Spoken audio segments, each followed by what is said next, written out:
जितिया मैया व्रत कथा। प्राचीन काल में नदियों के किनारे रहने वाली महिलाएं अपने बच्चों की दीर्घायु और सुख समृद्धि के लिए ज्योतिया या जितिया व्रत करती थीं। इस व्रत की कथा बड़ी रोचक और प्रेरणादायक है।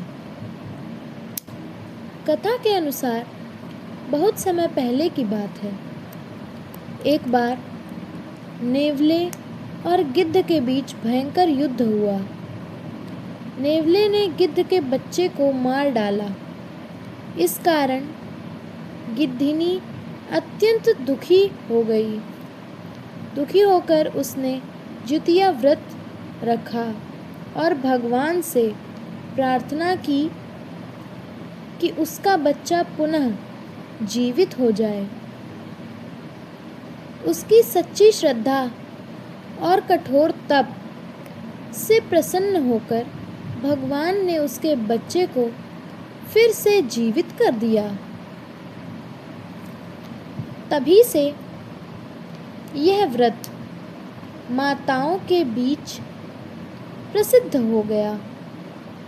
एक अन्य कथा के अनुसार सूर्यवंशी राजा जीमूतवाहन अत्यंत दानी और करुणामय थे।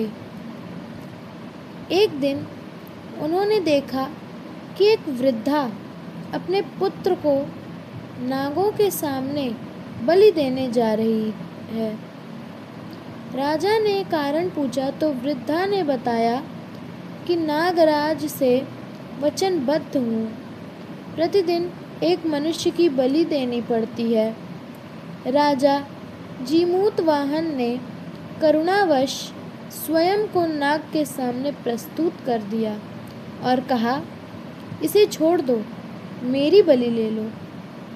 राजा की यह करुणा और त्याग देखकर नागराज प्रसन्न हो गए और उसने किसी भी मनुष्य की बलि लेना सदा के लिए बंद कर दिया।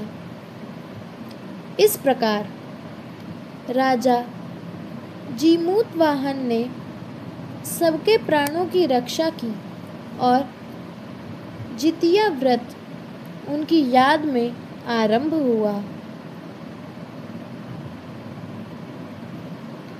माताएं इस दिन निर्जल व्रत रखती हैं और संतान की मंगल कामना करती हैं। यह व्रत विशेषकर बिहार, उत्तर प्रदेश और नेपाल में बड़े श्रद्धा और उत्साह से मनाया जाता है।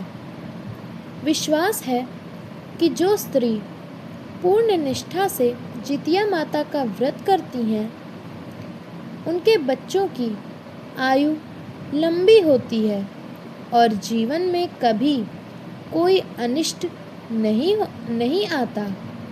अगर वीडियो पसंद आई हो तो लाइक करें, शेयर करें, सब्सक्राइब करें और कमेंट भी करें। धन्यवाद।